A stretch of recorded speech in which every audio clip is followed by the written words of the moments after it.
ఎవరిగా చూస్తారు లేదా అన్నీ చూడరు కదా. కాబట్టి కాకపోయినా రాజకీయంగా అయినా అప్పీల్ చేయటం, శాంతి ప్రశాంతత కోసం చర్యలు తీసుకోవడం అది మటుకు చాలా అవసరం. అది కూడా చేయట్లేదు లేదని చెప్పి కదా వీళ్ళు ట్రోల్ చేసేది. ఎవరు అబద్ధారు ముఖ్యమంత్రి ఏం చేస్తున్నారు, ఇంత గొడవలు అవుతుంటే ఆయనే రెచ్చగొడుతున్నారని. ఆయన కూడా ప్రశాంతతకు చేయాలి, వీళ్ళు కూడా చేయాలి శాంతి భద్రత. ఇప్పుడు ఉదాహరణకు టీడీపీ, వైసీపీ లేదా జనసేన అనుకోవడమే కానీ మిగిలిన పార్టీలు ఏవి అంతగా మాట్లాడలేదు కదా. వాళ్ళకి అలవాటు అయిపోయింది ఇంకా ఒకరి మీద ఒకరికి. అవును, నేనేదో ఒక రాజకీయ పార్టీ ప్రకటన చేస్తే ఈ ఘటనల మీద సమగ్రమైన ప్రకటన ఎవరు చేసేది చెప్పండి. ఎక్కువ అక్కడ ఘర్షణ పడుతుంది టీడీపీ, వైసీపీ. అవును, అది కూడా పడే చోట, అలవాటైన చోట, అలవాటైన మనుషులు. ఇప్పుడు సత్యనపల్లిలో అంబటి రాంబాబు ఆయన ముందే అది గడ్డు నియోజకవర్గం అని అందరూ భావించారు. ఒక నియోజకవర్గంలో ఒక బూత్లో రీపోలింగ్ జరపాలి అని ఆయన అడుగుతున్నాడు. అక్కడేమో స్ట్రాంగ్ రూమ్ దగ్గర జరిగింది. తాడిపత్రిలో ఆయన సీనియర్ మంత్రి ఈయన దూసుకుపోవడం వల్ల జరిగింది. లోకల్ ఇష్యూస్ అవి ఎక్కువ ఘటనలు. అవి ఎక్కువగా ఎలక్షన్ కమిషను నెక్స్ట్ ముఖ్యమంత్రి రాజకీయంగా తీసుకోవాల్సిన చర్యలు తీసుకోవచ్చు. ఓకే సార్, రాజకీయ శిబిరాల్లో స్తబ్దత ఏంటంటారు? టెన్షన్, ఎవరి టెన్షన్ వాళ్ళకు ఉందా? అదే కదా, అంతా ఇద్దరు మేమే గెలుస్తూ ఉంటున్నారు. రాజకీయ శిబిరాల్లోనూ వాళ్ళని బలపరిచే మీడియాల్లోనూ కూడా స్తబ్దత కనిపిస్తుంది. ఎందుకంటే వర్మ ఇన్ని రోజులు మనం చూసిన ప్రచారం ప్రకారం మీరు ఈరోజు ఎవడైనా బ్యానర్ పెట్టాడా దూసుకొస్తున్న ఇది తన్నుకొస్తున్న ఇదేనా ఎవరు పెట్టట్లేదు. చాలా పరిమితంగా అలా చేస్తున్నారు. నేను బాగా ఎక్కువగా కాంట్రవర్షియల్గా ఉండే ఒక పత్రిక చూసా, ఇటొక చిన్న హెడ్డింగ్ అటొక చిన్న హెడ్డింగు. కాకపోతే ఈరోజు అదనంగా ఏంటంటే టీడీపీని బలపరిచే వాళ్ళు పోలింగ్ పెరగడం పట్ల సంతృప్తి చెందుతున్నారు. ఎందుకంటే ఒక సర్వే ఆయన చెప్పే ప్రకారం పోలింగ్ 2% పెరిగితే అది కూటమికి మేలు చేస్తుందని ఆయన ఒక మాట చెప్పాడు. అయితే పెరిగిన వెంటనే అటే పడ్డాయని ఎలా చెప్పగలుగుతారనే ఒక పెద్ద ప్రశ్న కూడా ఉంది. ఈ విషయంలో మనం మొన్న మాట్లాడిన దానికి కూడా మనం ఆడియన్స్ దగ్గర వచ్చిన ఆదరణ చూసాం కదా. యూట్యూబ్లో వాళ్ళు అది ట్రెండింగ్ 1లో నిలబడింది. అంటే మనం అన్ని పార్టీలు ఎలా ఆలోచిస్తున్నాయి అనేది దాంట్లో చెప్పాము, డిఫరెంట్ క్యాంప్స్. కాబట్టి ఈరోజు కూడా నేను మాట్లాడా యాక్చువల్గా ముఖ్యమైన వాళ్ళతో. కొంచెం పర్లేదు, మేము 95తో అయినా బయటపడతాం అన్నదే అధికార పార్టీకి ఇప్పటికీ వాళ్ళు చెప్తున్న మాట. ఇంకోవైపున ప్రతిపక్షం ఏమంటే ముఖ్యంగా తెలుగుదేశం హోప్ ఉంది, చూడాలి, ఇట్లా వాళ్ళు మాట్లాడుతున్నారు. ఇంకోటి కూడా చూసాను నేను, నిన్న కూడా మనం మాట్లాడాం. పవన్ కళ్యాణ్, చంద్రబాబు నాయుడు వారణాసి వెళ్ళారు. వారణాసిలో వాళ్ళు మీడియాతో మాట్లాడారు. అధికారంలోకి రావడానికి కావాల్సిన మెజారిటీ వస్తుందని ఆశిస్తున్నాం ఇంతవరకే చెప్పారు అక్కడ వాళ్ళు.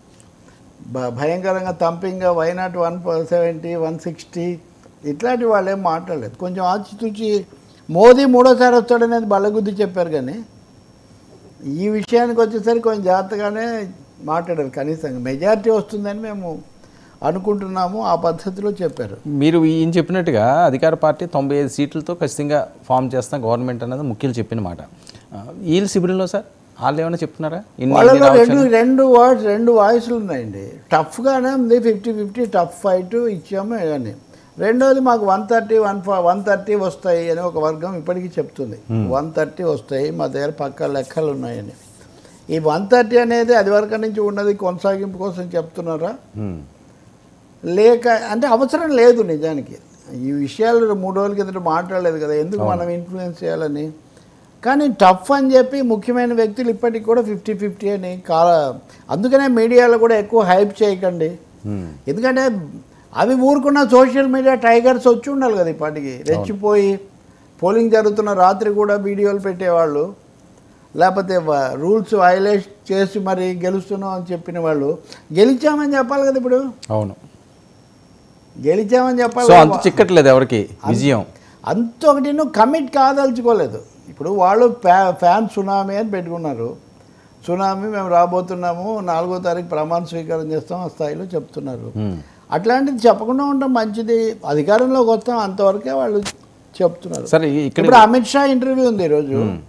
ఇంకా ఎన్నికలు అయిపోయాయి కాబట్టి ప్రాధాన్యత లేదు. కానీ మీరేమో ముస్లింలకు రిజర్వేషన్లు ఉండవన్నారు, చంద్రబాబు ఏమో ఉంటాయని చెప్పారు. ఎలా కుదురుతుందంటే అది చంద్రబాబు అభిప్రాయం అంతే, అది రాజ్యాంగ రీత్యా రాజ్యాంగ విరుద్ధమైంది, అది కుదరదు అని చెప్పాడు ఆయన. ఈరోజు హిందువుల సంగతి చెప్తున్నాను నేను. సో ఎన్నికలు అయిపోయింది, అయిపోయాయి ఎన్నికలు అయిపోయి ఇదో పెద్ద రచ్చే. కాబట్టి రాజ్యాంగ విరుద్ధం ఆయన ఏదో చెప్పాడో అది వాళ్ళ విధానం ఎన్డీఏ విధానం అనేది ఇక్కడ. కాబట్టి ఈ ప్రశ్నలు అక్కడ కూడా ప్రభావం చూపించి ఉండాలి. జనసేన నాగబాబు ఎంత మెజారిటీ వస్తుంది అనేది ముఖ్యం కాదు అన్నాడు ఆయన. ఎంత మెజారిటీ వస్తుంది అనేది ముఖ్యం కాదు, ప్రభుత్వం ఏర్పాటు ముఖ్యం అన్నాడు. అంటే దాంట్లో కూడా పెద్ద ఇది కాదు అనేది మనకు అర్థమవుతుంది కదా, అది పిఠాపురంలో కానీ ఇక్కడ కానీ. కాబట్టి జాతక ఆచితూచి స్పందించడం అంటారు చూడండి. పోనీ వాళ్ళు అక్కడికి వెళ్ళారు, ఇక్కడ యువరాజు వీళ్ళందరూ ఇక్కడే ఉన్నారు కదా, మరి వీళ్ళు ఈ పాటికి పిలిచి మాకు లెక్కలు వచ్చేసాయి, థంపింగ్ వస్తున్నాము ఈ పద్ధతిలో మాట్లాడు. నిన్న పిఠాపురంలో అయితే సెలబ్రేషన్స్ చేసుకున్నారట జనసేన. పిఠాపురంలో పవన్ కళ్యాణ్కి అనుకూలంగా ఉంటుందని అంతవరకు అది మాత్రం ఉంది. ఆ మిగిలిన చోట్ల మరి మిగిలిన జన సైనికులు జనసేనానికి సంబంధించిన వాళ్ళు చేసుకున్నారు. కాకపోతే ఒకటి, అల్లు అర్జున్ మీద కాదు నా ట్వీటు, మనోడు కాదు పగోడే.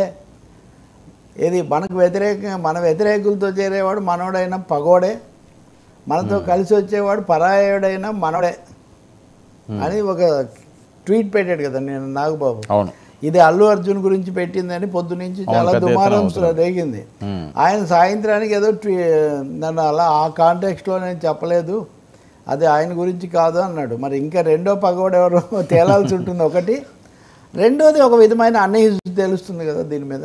ఇలాంటి అదొకటి మెజారిటీ ఎంత వస్తుందో పెద్ద సరిగ్గా అది లెక్కలో కాదని చెప్పడం, ఇవన్నీ ఈ స్తబ్దతలో భాగాలు అనుకోవాలి మనం. సరే, ఇక్కడ ఒక విషయం, మీరు ఏదైతే వైఎస్ఆర్సీపీ ముఖ్య నేతలు వాళ్ళ ఆలోచన